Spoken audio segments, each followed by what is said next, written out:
Hey, I'm Leo from Cuff from Stone. I play bass and this is how I record my tracks.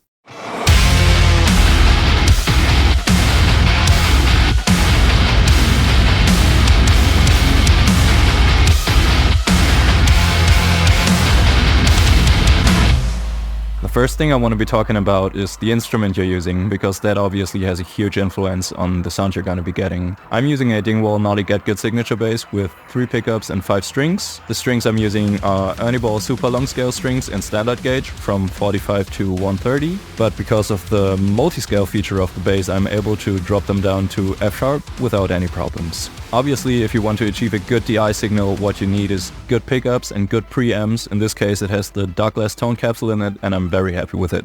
Another important thing to talk about is setup. What I usually aim for is putting my strings at a height where I can hit them very hard and they just barely hit the fretboard for this nice chunky attack. But on the other hand, this can't kill the sustain of the string. I'm a bassist, I have to lay down the foundation of the track, and I just won't be able to do that if I can't provide a steady low end. What really matters to me when recording my bass is my signal path. I go from my bass into my Neural DSP quad cortex, where I then split the signal into a distorted one and into a clean one. The clean one I'm sending straight to the producer, the distorted one I'm using so I can get a better grasp of what my bass is probably gonna be sounding like in the mix after all the processing has been done. So usually what I'm gonna do next is record a part of a song, send it over to Matthias and see if he has anything to say about it. In this case, I'm gonna be recording the final breakdown section of our new single Polarized, which I highly recommend checking out.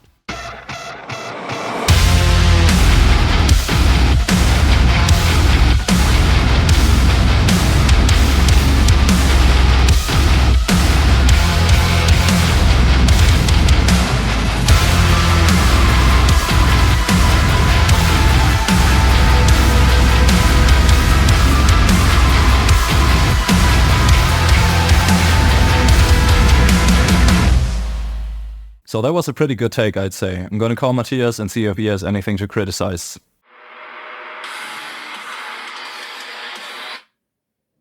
Hey man. Hey man, are you happy with the tracks? No, it sounded like You need to play a lot harder, dude.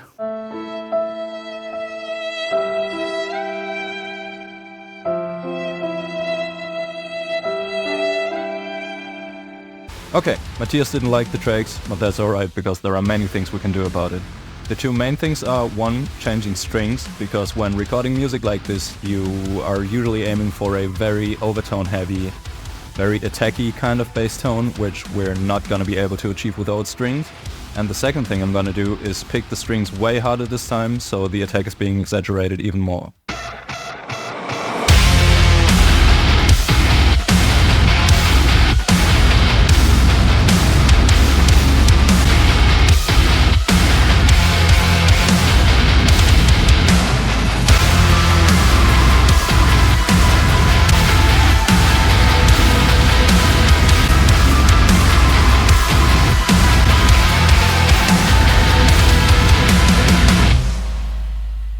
Thank you so much, Leo, for this great breakdown of recording. And now we will move into Cubase. And the first step is editing. And Cubase has this amazing feature that is called free warp. I just double click on the audio file and then I press this one and I'm coming to this screen. As you can see, Leo has been playing very tightly. He's on the grid very nicely. I can just move along here and edit so the performance is completely in time.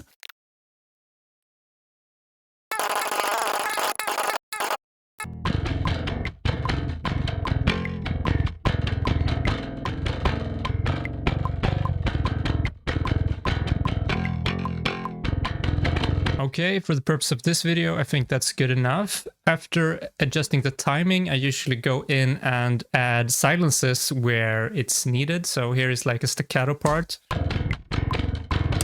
That should be complete silence between the notes. And you can rely on a gate to do this, but I prefer to do it manually. Okay, editing is done. Let's move into mixing. I have here the DI signal on an audio track. What I'm doing is that I'm sending this in parallel to a few different tracks. One that is called the dist track, so the main distortion. I'm sending it also to a sub track. I have a widening track and I have a super distortion track, which I only add for breakdowns and when I really want the bass to sound super filthy, like in this section. I'm gonna go through these parallel effects channels one by one and you'll see what they do. Firstly, on the DI channel, I am doing some compression here and also boosting a lot of highs. I'm gating the bass and I have added a transient designer to get some extra attack out of it. It sounds like this.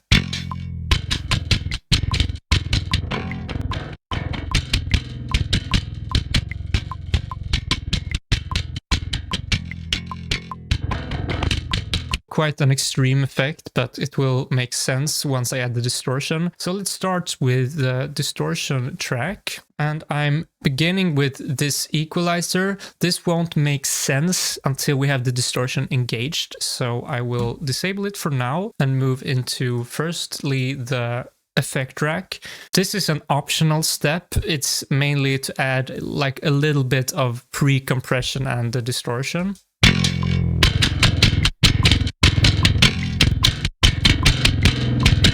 Then immediately into Saturn and GGD Studio Caps Cali. I have these settings. If you want to use the same, I will then close it. So it's the Saturn into a cab, and you can use any cab that you like the sound of. I'm just using tape saturation on the low end up to around 145 Hertz, heavy saturation on the mids and the high bands. And I'm also using the equalizer here a bit. So for this one, I'm only having the mid signal active, for instance, where I want this.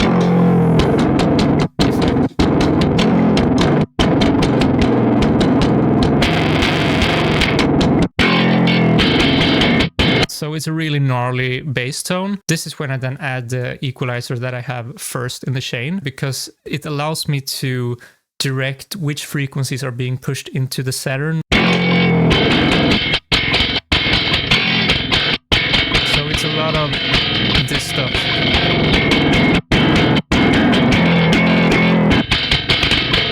I mainly want this stringy distortion from this part. I will add the other stuff in with different parts of the sound. Soothe just to remove some harshness.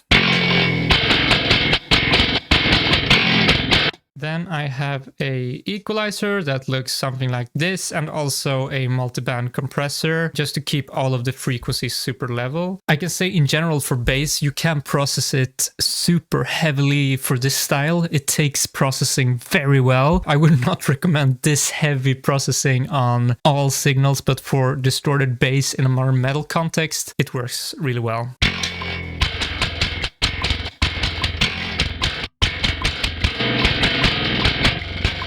Controlling it a lot. Finally, just some compression with a slow attack to give some extra smack. So that's the distortion tone, all finished. Let's move on to the sub part of the bass. I forgot to mention earlier, but the DI should be all the way off, so it's not audible at all. For the sub section, I am starting with the R bass at 50 Hertz, providing a significant boost.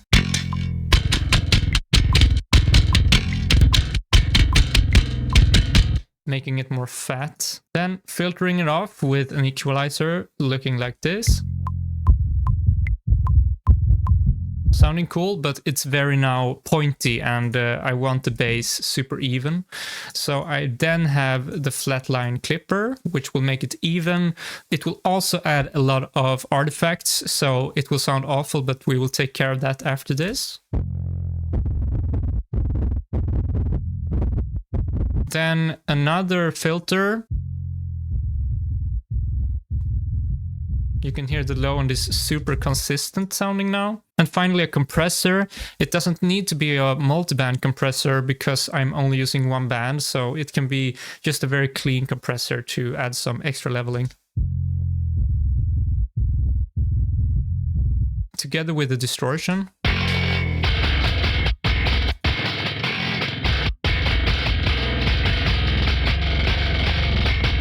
let's move on actually to the super distortion that I'm adding only for breakdowns. I am first using Saturn in warm tube mode, completely 100%, removing some top end and some bottom end. Next, same as for the regular distortion, an equalizer into a multiband compressor. Then I'm using the effect rack to spread it a bit so it's more wide sounding. This blends the bass in with the rhythm guitars, which for breakdown sections I think is really cool. And finally, just the last equalizer, mainly filtering out the side information. It's cool. That's the super distortion, as I call it. Now let's have a look and see if I can explain this pedagogically. I am feeding only the distortion signal into the wide effects send, which has a filter filtering out all the low end. It has a reverb plugin at almost 100%. And then it's also widening, I believe. Yeah, using the microshift once again. I would play first without it and then add it in, and you will see the difference.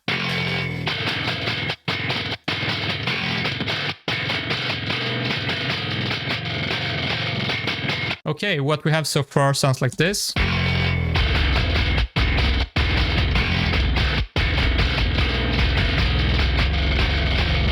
All of these effect sends are being fed into the bass bus, which I'm going to start the processing on right now. The first plugin is some tape saturation, adding some extra beef and saturation.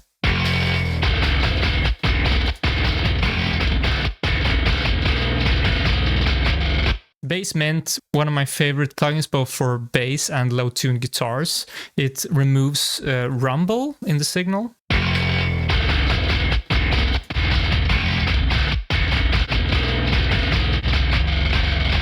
Such a massive difference. Another optional plugin, I like what Golfos is doing here. It's really not needed, but it's taming some harshness and making it sound more pleasant to my ear.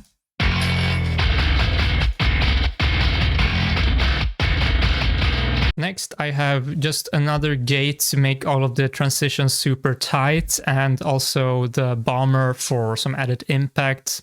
Again, completely optional, quite subtle effect.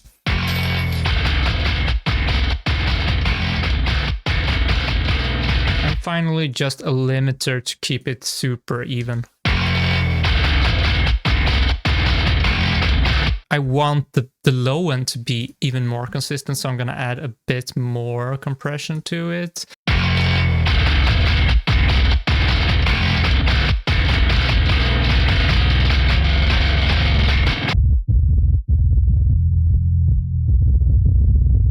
A general rule when mixing bass that I got from Nolly is that the low end of the bass and the upper mids of the bass should have roughly an equal amount of frequency information.